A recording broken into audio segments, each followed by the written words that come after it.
Your station for up-to-the-minute news and intelligent, interactive, and engaging conversations. 96.9 FM. The views and opinions of the hosts and guests are their own and do not necessarily reflect the views of the management and staff of Guardian Radio.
Good yawning this morning and welcome back to Guardian Radio 96.9 FM, your station for fresh news, smart talk all day. It is Tuesday, the 24th of June, 2025, and you're on the clock with Erin, Greene. Yes, don't squeeze the mango. Not too hot anyway, but you got to squeeze it a little bit to test it. Because like I told you, a lot of people are getting disappointed this mango season because the mango looks perfect. Like I have a tree. The mangoes are beautiful, are yellow and like red. It transitions from yellow to orange to red. It's the most gorgeous thing, right? But if you wait too long, that mango is already ripened while you think it's still green.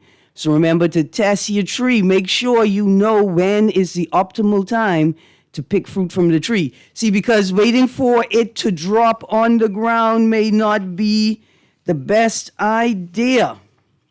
Good morning. We got lots to talk about this morning. First of all, ministry warns of brutal heat wave. Local health officials are advising members of the public to keep cool as meteorologists are forecasting a brutal heat wave that will spread across the Caribbean and eastern United States this week. The Ministry of Health and Wellness and the Bahamas Department of Meteorology issued an advisory on Sunday encouraging residents to pay close attention to this week's projected heat index, which is expected to range from 95 degrees to 100 degrees. Now, let me tell you something. It's June. The heat index was 100 degrees in March. I'm not saying that its information is inaccurate. What I'm saying is I imagine the heat index is actually in the middle of the day closer to 103, 105. The heat index falls into three categories: excessive, severe, and extremely severe. Excessive ranges from 102 Fahrenheit to 111 Fahrenheit. Severe ranges from 112 Fahrenheit to 122 Fahrenheit, and extremely severe is over 122 degrees Fahrenheit. The heat wave is expected to last for several days, bringing record high temperatures. Officials warn that the increasing frequency, duration, and intensity of heat waves can lead to heat-related illnesses and death, especially in vulnerable groups such as the elderly, children, and those with pre-existing health conditions. Quote, illnesses can range from mild symptoms such as heat cramps and exhaustion to dizziness and fainting spells, to painful body cramps at the end of an extended exercise routine, the advisory said. Quote, if at any point you become confused, extremely drowsy, or unconscious, you need to seek emergency medical help. Heat stroke can be fatal if not treated properly. The ministry said residents should aim to stay hydrated, utilize sunscreen, limit time spent outdoors in the sun, and to wear light, breathable clothing and head coverings.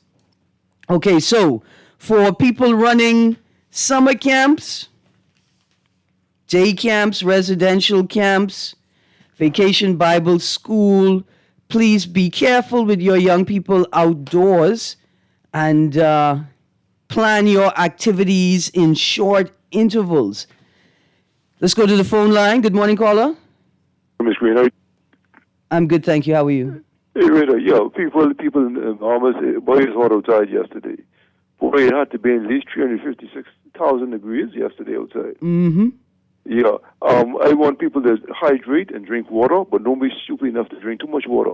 Yeah. Remember in 2023, the woman died from drinking too much water? Yeah. Yeah, how you could drink all that water, Ms. Greene? I tell you what, because sometimes you have a condition where no matter how much water you drink, you still feel thirsty, right? No. I have a clue with something with that, you know. I'm not 100% sure of this, right, but I have an idea. I think the water companies, some waters, right? Uh-huh. You ever realize certain waters you drink, no matter how much water you drink, the back of your throat is be dry? Mm. I'm sure they're putting something in that to cause you drink more water. Because it's impossible that you drink water and the back of your throat dry. No, listen, I'm telling Think about you, it. you could have a condition like no matter how much water you drink, you What still condition you could feel possibly have? dry. It exists. It exists. Plus, we also know that even water taken in the wrong dosages, let's say in the wrong amounts, can be fatal. Anything taken in the wrong amounts can be fatal. But you're absolutely right. Be encouraging people to drink water, but also reminding people that you can oversaturate yourself with water. So be careful. And if you have any medical conditions, you taking any medication, please reach out to your doctor and confirm whether the amount of water you consume on a regular basis can change, right? If you can increase it and how much is too much. And Ms. Greene don't invite me no place, who ain't getting no air conditioning? Because I ain't going. But look here, we have to stay home all the time. Who air conditioning break down? You know, I'm wondering if we're prepared to have... I'll let you know now, if it's a man in Nassau, and you have a woman, and you ain't getting no air conditioning, your girl going. Yes. Wherever she going, she with another man. And who have AC air there. conditioning. AC right So there the wherever other she side. is. Thank you so much, caller. Thank you. So there's two things the heat wave make me think about. The first is our road usage rules. Have we implemented the policy that large construction vehicles, like the big dump trucks, the big tractors, even the road equipment, the equipment to flatten the road, that all of this equipment now has to be, the hours on the road have to be restricted to the coolest hours of the 24-hour cycle? That perhaps we're going to have these vehicles moving back and forth at night? See, that becomes a problem because a lot of these large vehicles, they shouldn't be on the road at all because they don't have the proper light. The lights are not working, the signals are not working, right? And even when they are, the people who are driving them don't feel that they need to use lights and signals, right? These vehicles should not be on the road at the heat of the day, at the highest point of the temperature. We know that the asphalt at high temperatures will get soft and melt. And so are we going to see enforcement around that issue? And then a broader issue, are we considering that it's time for a massive cultural shift in how we do business in the Bahamas? Are we going to have to shift to a sort of Spanish model or to a Mediterranean model, or even, I think, some African states where in the middle of the day you have a siesta because it's too hot to do anything, and all the businesses shut down for a couple of hours until the temp cools down, and then we get back to business? Can we make that type of cultural and professional shift in the Bahamas? Now, I had an article I wanted to follow up. In fact, I wanted to talk about what was in Friday's paper, last week's paper, 15% drop in major crimes. I had that in major crime. I had that in my list for yesterday, but we didn't quite get to it. But I want to read something for one of the listeners. In fact, one of the callers yesterday. Here's an article, Bahamas-led region in percentage of murdered men, UN said. I just want to reiterate, to emphasize once again that I was not disagreeing with the point you're making about Bahamian men and violence, but that the language that you use is sort of counterproductive and self-defeating, and that perhaps we need to use different language to talk about ourselves. Here's the article, Bahamas-led region in percentage of murdered men, United Nations says. That's the 20th of November, 2024. A United Nations study on crime in Latin America and the Caribbean found the Bahamas had the largest share of murder victims who were men. The report, Global Study on Homicide 2023, noted that worldwide the perpetrators and victims of homicide are disproportionately male. Again, the perpetrators and victims of homicide are disproportionately male. Quote, this is particularly the case in Latin America and the Caribbean, where roughly 91% of homicide victims in 2021 were male, while the global average was 81%, the study found. Quote, the countries with the largest share of male homicide victims in Latin America and the Caribbean in 2021 were the Bahamas, 95%, Guyana, 93%, Haiti, 93%, Colombia, 92%, and Brazil, 92%. So that means that of all of the homicide victims, in the Bahamas, 95% were male. In Guyana, 93% were male. In Haiti, 93% were male. In Colombia, 92%. And in Brazil, 92%. Quote, the men involved in homicidal violence across Latin America and the Caribbean are also disproportionately young. This is partly to be expected since the sub-region has a relatively large youth population, although the share of young people has been decreasing over time. In the Americas, including Northern America, more than 45% of homicide victims were aged between 15 and 29 years in 2021. Countries that registered the highest share of homicide victims in this age group included the Bahamas, 52%, El Salvador, 49%, Guatemala, 48%, and Colombia, 46%. Most victims in this age group were males. The Bahamas had 95 murders in 2019, 73 in 2020, 119 in 2021, 128 in 2022, and 110 in 2023. In 2022, the Royal Bahamas Police Force said 92% of the 128 people murdered were men. In 2023, police said 95% of the 110 people murdered were men. The majority of victims in both 2023 and 2022 22 were between the ages of 18 and 35, according to police statistics. The UN study said the large share of young men who are victims of murder in the region can also be linked to the demography of criminal organizations across the subregion. The available data shows that women and girls are disproportionately affected by homicidal violence within the family perpetrated by intimate partners or other family members, close quotes. I can stick a pin there. So to the caller, yeah, the study bears out what you're saying. Per capita, right? Per capita, we have the largest share of murder victims who are men. But tell me, are you comparing the Bahamas to El Salvador, Guatemala, Colombia? In fact, I share a little anecdote. Maybe I'm muddying the water. Maybe I'm complicating it unnecessarily. I've been to Honduras twice. I've been to Tegucigalpa twice. It's the capital of Honduras. And both times I've gone for conferences, for work, we were given strict instructions to stay on the hotel compound by our lead organizers, our conference organizers. On my first trip, a group of young women, we wanted to go into town to buy some snacks and maybe do a little souvenir shopping. And the taxi driver that picked us up, once we were all sat in the vehicle, he said, y'all turn to your right. We turned to our right. He said, y'all see that shopping plaza right there across the road? That's where I taking y'all to shop and I bringing you right back here.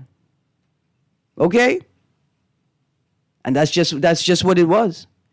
And so I'm just saying, right, that it's obviously important to look at these numbers. The point I was trying to make to you was that the language, though, paints a picture that's not quite real, and we have to be careful not to just use any old language thrown at us.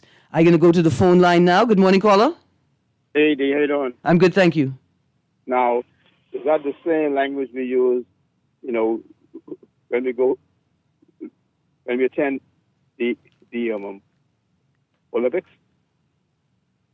Per capita. Mm-hmm.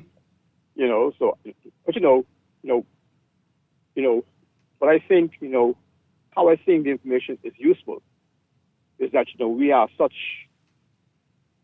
a low population area. Yeah. Stuff is more impactful in this demographic. Right. Yep, I got you.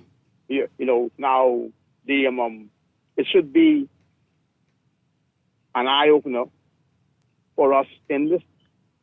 Last week, you were talking about culture, right? Yes. And after it's finished, and I say, if everybody could have the idea that if you are a member of a culture, mm-hmm. you are a curator for that culture. Mm-hmm. Wherever you find yourself, you can call yourself a curator in the country you in.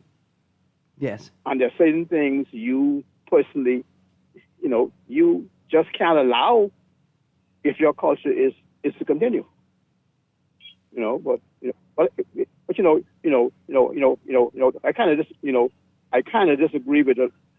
I kind of disagree with the language of that thing. But there is no place in our country that tourists cannot go.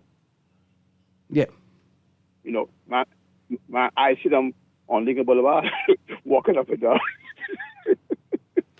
Yeah, they're all over, and and people are so keyed into how tourism impacts their lives. I mean, I think there's spaces that I can't go in that tourists could go in. Free. Yeah. Walking. Listen here, my age.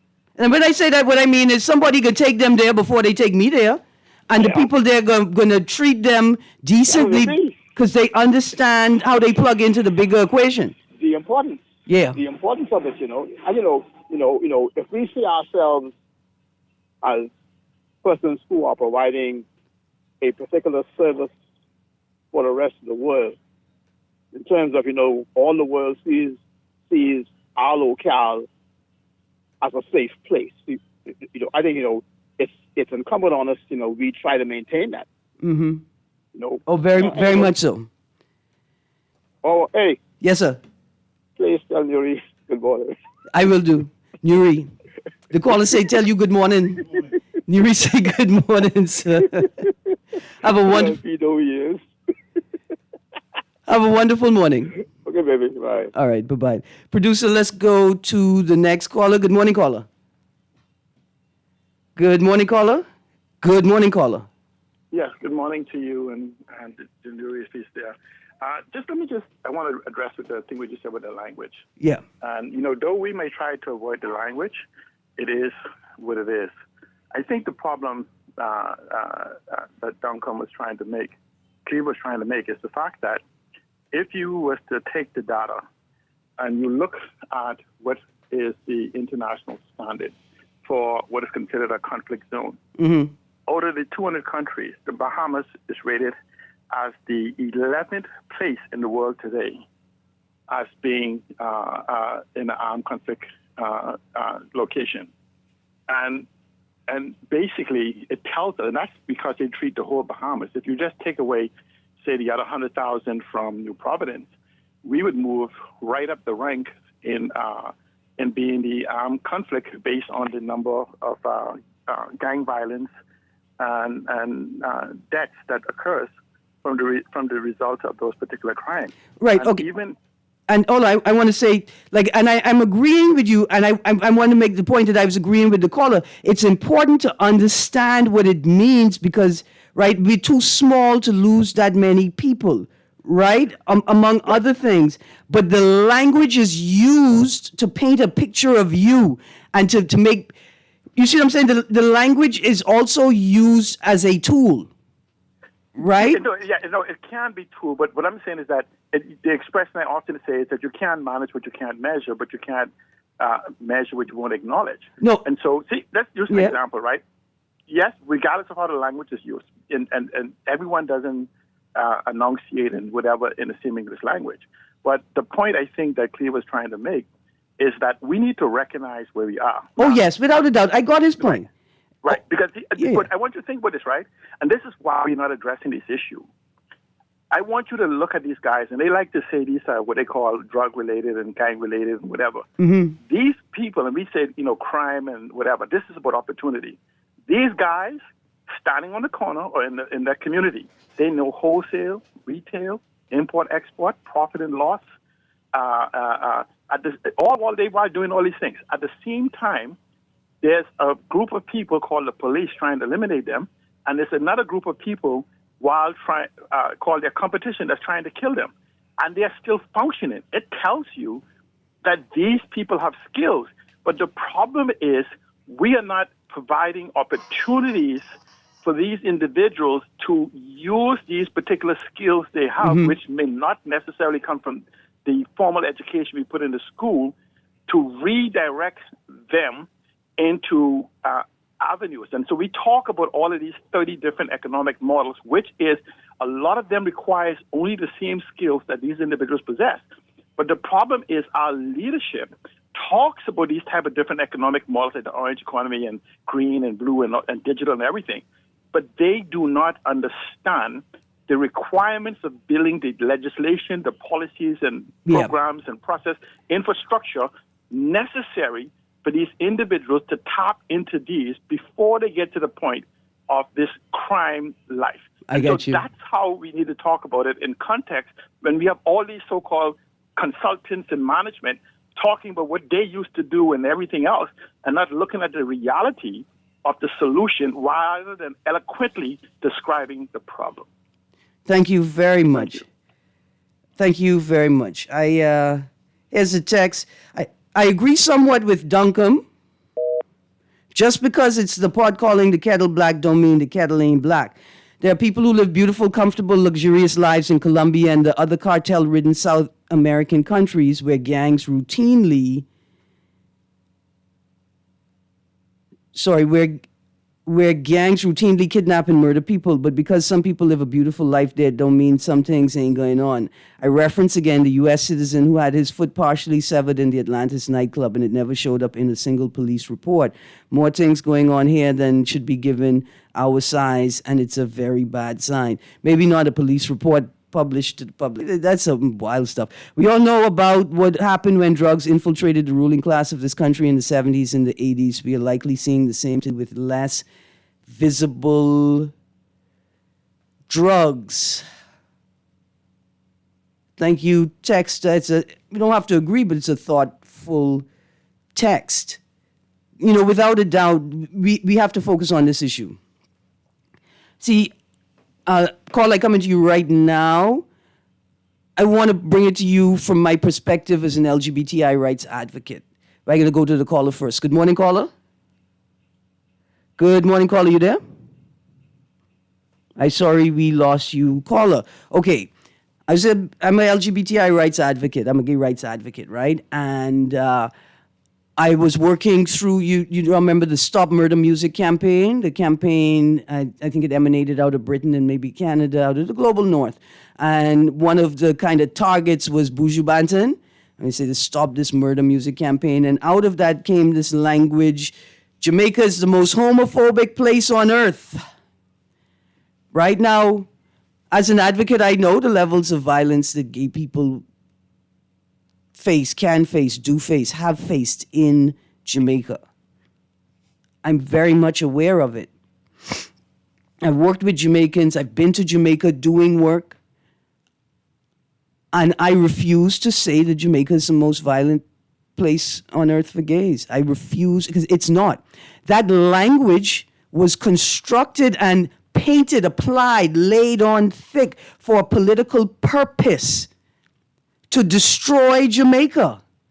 And see, that's an example of what I'm talking about. Good morning, caller. Both of you, Nuri. I didn't know if he went out last night. I'm pretty sure he went out last night. But many years ago when I was in the world, I used to hang out with some white boys, and they used to be smoking dope, hitting coke, and having a wonderful time, and nobody was trying to kill one another because nobody was interested in trying to sell it to make money. But now when this stuff got in our hands for the first time, and I can remember when that happened, that's when a lot of the violence around this particular area started to happen, Because here it is now, we need the money. Like the white boys, well, they doing it for recreation, but we doing it for business. And I think if we could just let these fellas have it for free, you might take some of the crime out of it.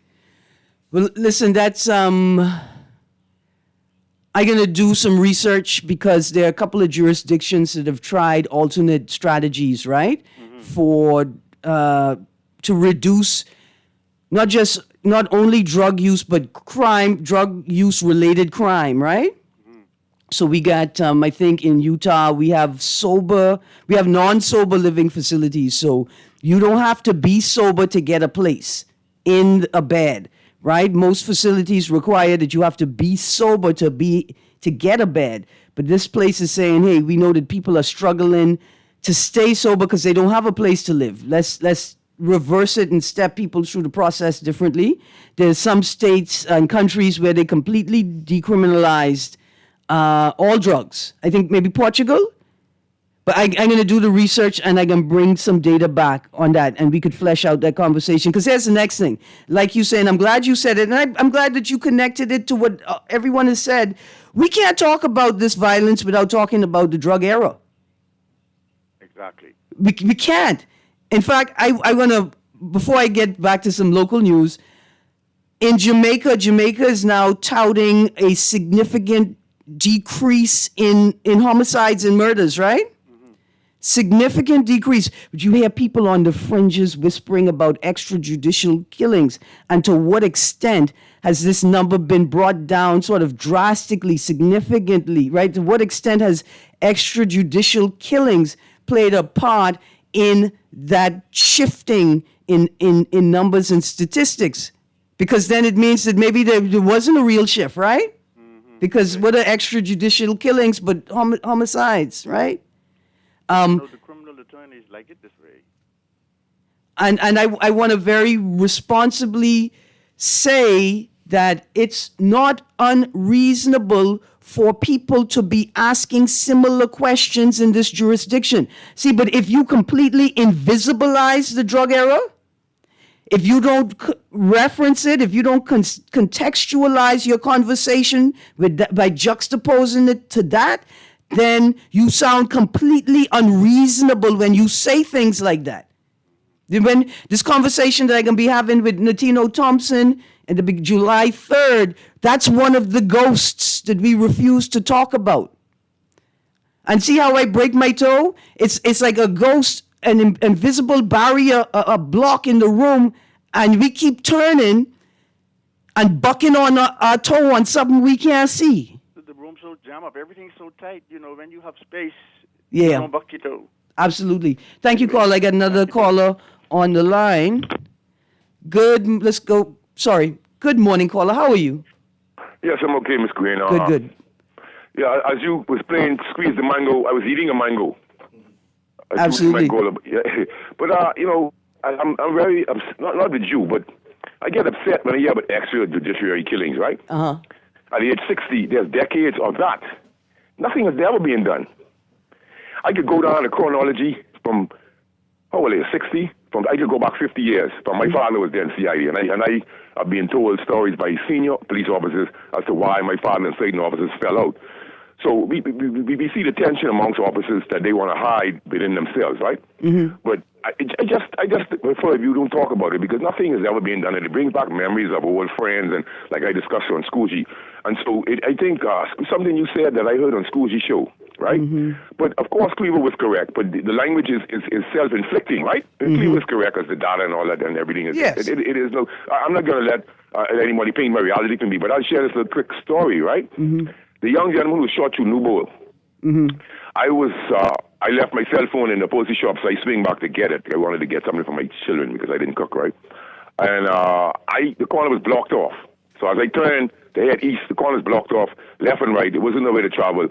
The shooting, I guess, happened within the government project, but the police had the whole corner blocked off. I don't know why they would do that. That is something that they enjoy, abuse of. I don't have the right to even travel once something like that happens. But and I live in the area. I don't know if it's connected to this shooting in Big Pond. This young gentleman that I don't know him personally, but he always greets me with a smile. I was there to look at a car seat for somebody that lives next to him. And what happens is I was there Sunday. I mean him at a conversation, and I was encouraging him because I think he opened up some of the small business or whatever, right? But I was just encouraging him, and I stand up there and spoke with him for about 5 minutes. But I was thinking, if his attackers came then, and I was short, what people say, I mixed up in a gang, so the data that they given, like what you read from the WHO, whatever you say, data came from as far as gang-related. It can't always be gang-related. Let's say the shooting in Big Pond. The 59-year-old stand up, he could be in a senior man, stand up with a cool young man, and don't know who doing what, but who. You understand what I'm saying, Erin? Yeah. So it's all, you can't just juxtapose everything as gang-related. This is the reason now why the police are so reluctant to solve the crimes when young men get shot. I mean, they doing a good job, but, we see who all involved. We have them on the phone conversating. We have them making threats against other officers, but they still on half pay and enjoying the taxpayers' money and doing what they got to do. But, so when the extrajudicial killing, it does something for somebody like me who has suffered decades and decades of neglect. I've seen instances in which the police allowed a vehicle to sit on top of the young man until he died because he tried to jump with the car. He was robbing the place on the corner, trying to rob a customer as they walk in the car. Mm-hmm. But, that gives you the right to kill them. We see in the States where even when the police shoot someone, they offer CPR and they try to help with assistance. But here, it's the opposite, whereby you're black, so you will die. You understand what I'm saying? These are the things that they have seen. This is also injustice. We see where now that all these dubious judiciary shootings come up with dubious scenarios with the coroner's court, and then we saw where with the 6 guys were shot on Jerome Avenue, the ambulance driver was forced to leave the victims alone and let them bleed out. The police tell them leave the people. So I don't want you understand what I'm saying, Ms. Greene. Oh boy, I understand. Give thanks. Yeah. I also understand why you didn't want to talk about it. Why it's difficult to talk about it, because once you start talking, you can't stop talking. I understand 52. Right? And I hope that the powers that be understand that that people have voices and they have experiences and they need to be able to share what is truth. There needs to be a space where they could say it, right? Without being accused of political mischief or being unpatriotic. People have the right and should be allowed to share their experiences in a way that can contribute to the public good. Producer, let's prepare for a break. Here's a text. No. A study just came out of Canada showing that underage marijuana use grew post-legalization of marijuana. The only province where underage marijuana use didn't increase was in Quebec, where they did not legalize marijuana. We have to be very careful of the message we send when we say such and such behavior doesn't cause harm. It's okay for someone over 18 to do. Sex in abundance causes harm. Food in abundance causes harm. Gambling in abundance causes harm. What's the common trait? In some people, these substances can lead to addiction and the inability to control intake. We need to be very careful with this legalized marijuana thing and moving to legalize everything. Yeah, no. Please trust me, I was just giving an example of a jurisdiction that has taken an alternate approach. And when I say I can do the research, it's because I know that there's been a lot of critique, right? And assessment of what's happened there and critique. We go into a break. When we get back from the break, I may not be here. I may be on Serenade of the Seas. I'll see you in a moment. Don't pick it up if you can manage it. Fresh from the tree, ripe and juicy.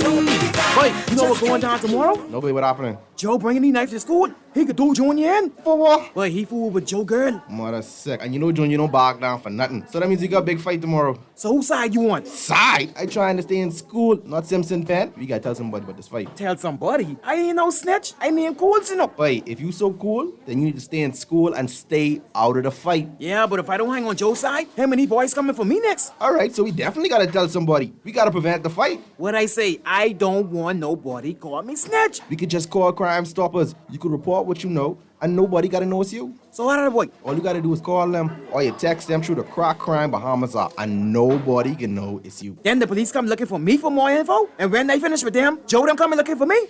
When you call Crime Stoppers, the calls go directly to Miami, and they don't ask nothing about you. Then you can get the pen from them, and they can claim a reward later using that same pen. Plus, everything's scrambled, so nobody can read what you're saying. Call 328-8477 from Nassau or 242-300-8477 from the Family Islands.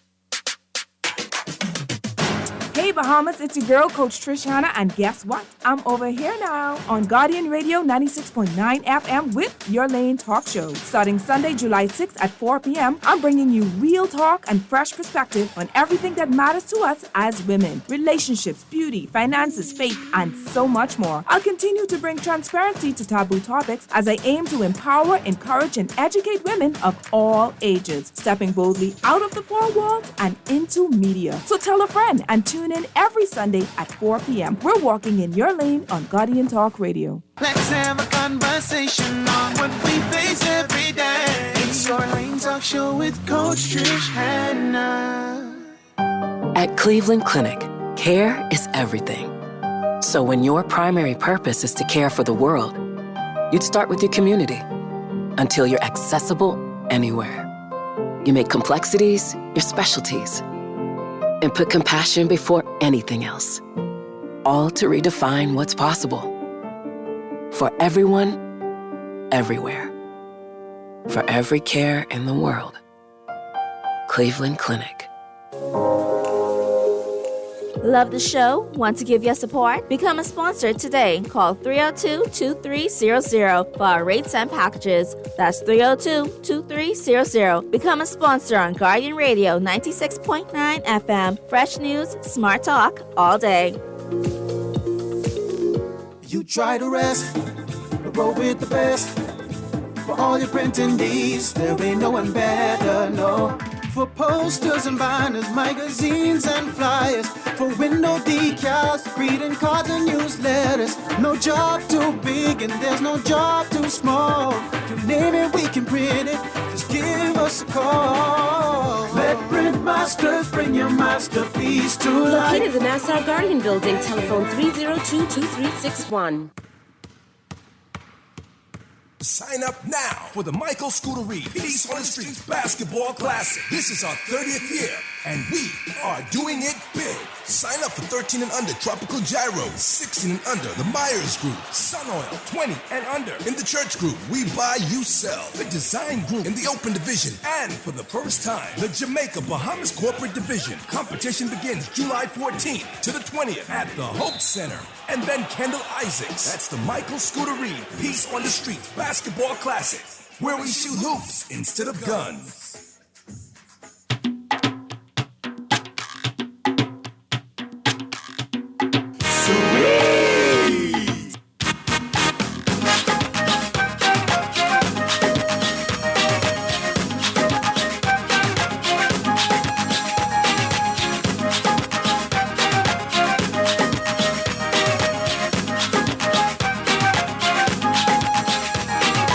Every day you hanging round that star.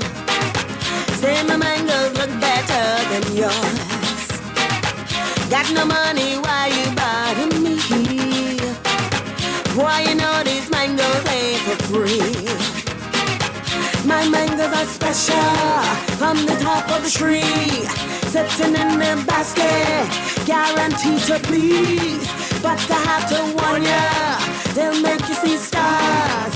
Make you haul out at the moon or run behind cars, I tell you. Don't pick it up if you can't manage it. Morning and welcome back to On the Clock with Erin Greene. Listen, Guardian Media Group and Going Places Travel want you to take a 7-day cruise for 4 to Panama, Colombia, Curacao, and Aruba on Royal Caribbean Serenade of the Seas.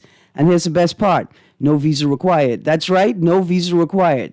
You have 4 ways to enter and 4 ways to win. 1, fill out the form in the Nassau Guardian. 2, listen to Star 106.5 and Guardian Radio 96.9 FM. Follow us on Facebook and Instagram or make a purchase at Going Places Travel. Entry deadline is June 27th, 2025. Drawing on July 4th, 2025. So pack your bags. Get ready to soak up the sun and feel that ocean breeze. You and 3 loved ones sailing the high seas on a vacation cruise of a lifetime. Brought to you by the Guardian Media Group and Going Places Travel. And remember, certain conditions apply. Airfare, taxes, and gratuities not included. Okay, I'm going to make that transition, but first let me finish off these texts. We got some good text here. Text says, hey, Miss Greene, if a duffel bag of cocaine is found and the person leave it in the bush, that drug is not dangerous once you leave it and not use it. People are dangerous and dishonest. That's what makes drugs dangerous. If you don't use it or touch it, it's not. The new COP needs to speak on police complaints as other commissioners did. Okay, a request for the commissioner to address police complaints. Here's another text. Hey, Erin, I don't think C. Allen fully understands how these individuals operate. Sure, they may have certain skills, but they often struggle with social interaction, which is why they're on the corners in the first place. You can't expect someone to thrive in society if they're unable to function within it. Text, I kind of understand what you're saying, but I think what's implied in what C. Allen is saying is that those systems are creating spaces where these exact people, as you described them, can still plug in, right, to a larger system to generate income for themselves or to a broader social and economic system where they also make an income for themselves. C. Allen, okay, this text here, C. Allen has all the answers for our country's problems. Why doesn't he give the solutions to his government in waiting and let's see what changes? I bet you he is. I bet you he is. I'm hoping that he's like, I'm sharing it with the public, and the public includes the FNM. I've already shared it with the FNM, as C. Allen has declared himself a member of that party. Don't watch nothing. But thank you, Texter. I'm sure that he is. Ideas are like a magic penny. If you hold them tight, you won't have any. But if you lend them, spend them, you'll have so many, they'll roll all over the floor. Let's look at today's headline in The Guardian. And today, and two headlines. I know we almost out of time. And two headlines in the Tribune. In The Guardian, Davis warns civil servants. What you warning them about? A late pay session or something? What you warning them about, sir? And then this headline, Barnett Ellis, government passing laws without implementing. And another headline, Davis, ask Leroy Major why he says PLP backbenchers feel sidelined. We can start with that one. Prime Minister Philip Brave Davis has brushed aside concerns raised by Southern Shores MP Leroy Major, who recently claimed that PLP backbenchers are sidelined and face difficulty accessing government resources for their constituencies. Producer, let's go to the phone line quickly. Good morning, caller. Good morning, Erin. How are you? I'm good, thank you. Good. Erin, I would like for you to explain to me, what does orange economy mean? Because they're using this word so loosely now, like the public know. When you want the public to understand you, you need to make it speak in layman terms. Because you go around the street and ask them, how much people understand what orange economy means? Yeah, okay, so... They keep doing these things because they don't want us to understand what they say. That's a part of it, eh?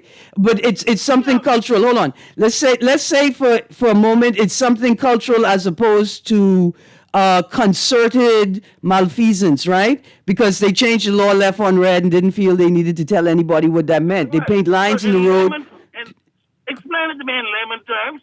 Okay. So the public could understand it. So the orange economy is the economy. It's the money and the business and the things generated by creative people. So when you see a Johnny Cake put on a concert, that's orange economy. Now, it's Johnny Cake, the musician, then it's the MC, then it's the people who rent the equipment, it's the people who set up the equipment, it's the people who do the lighting, right? It's so when we say Junkanoo, orange economy, we don't make money off of the parade, but money is made off of the importation and sale of the crepe paper and the trinkets and the thing. And then somebody's going to come in and film the parade, and they're going to create a video, and then they're going to sell that to a tourism promotional business, right?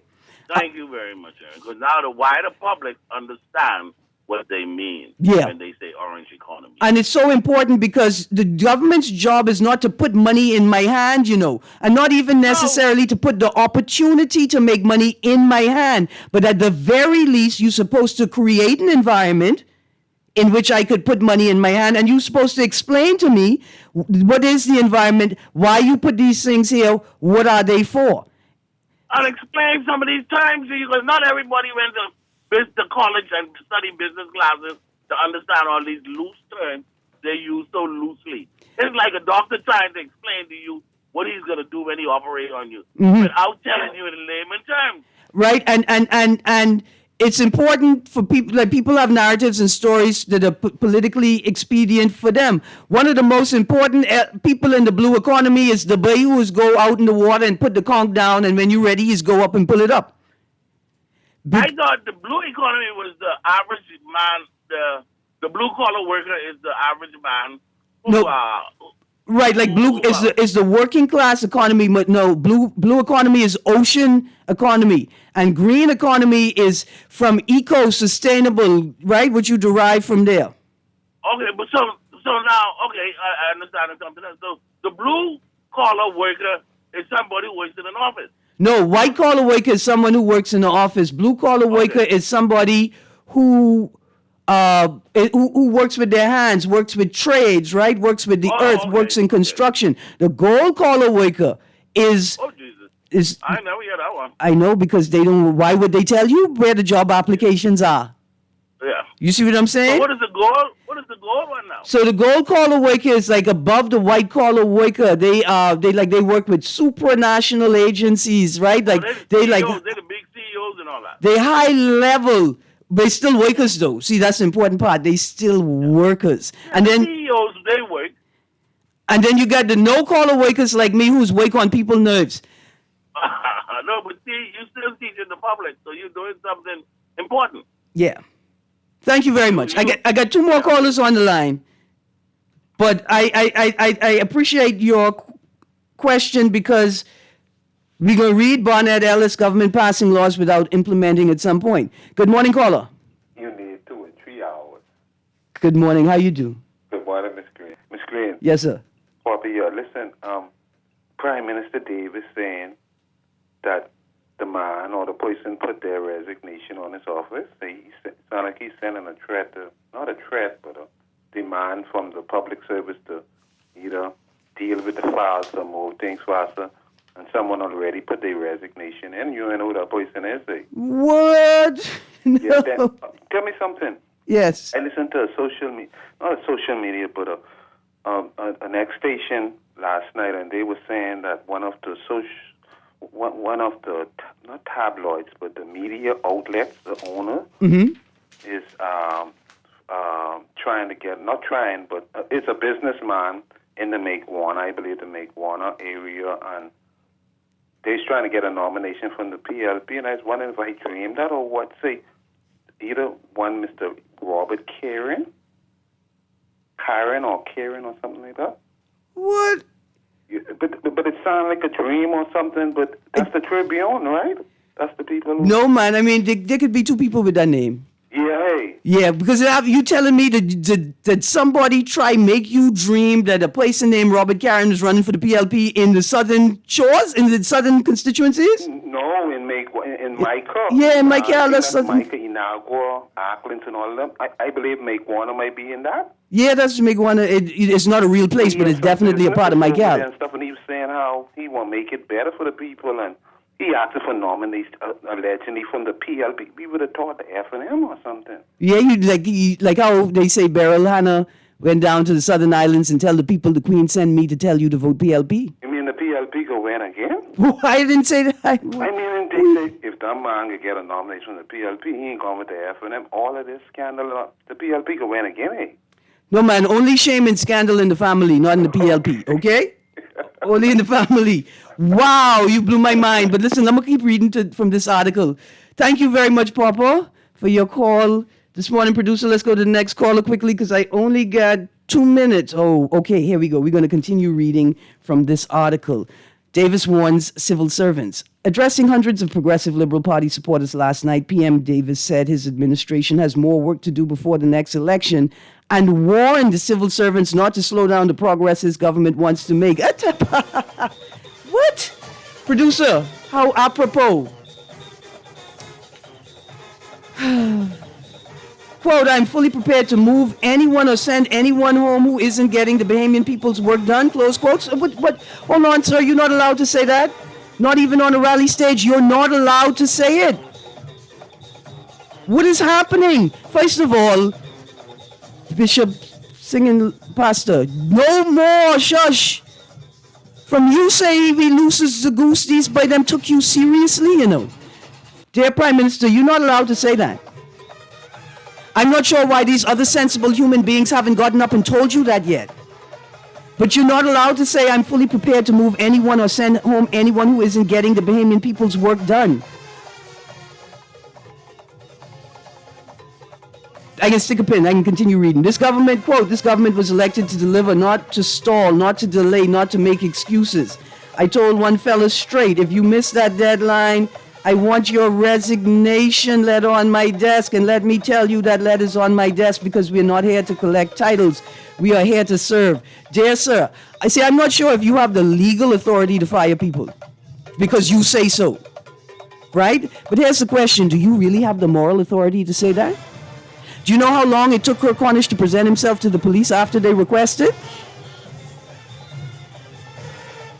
Do you remember who you were talking about when you came outside the building and you said, oh, I think I heard a woman recant? You remember? Do you remember how long we've been waiting for this immigration commission? I have the story here. Immigration Commission to tell us what they discovered after Keith Bell had the citizenship swearing in the church service. Producer, I hear you. I thank you very much. My producer's a professional. I am not. I mean, not in this very moment. I'm going to have to pick this up later this week because I'm stunned that nobody has actually gotten up and told you you're not allowed to say that, sir. And ask you where you buy the moral authority to do things like that. Anyway, this has been On the Clock, and now I'm off the clock for right now. Hopefully I'll see you guys tomorrow. Guardian Radio AM with C.A. Nuri is up next.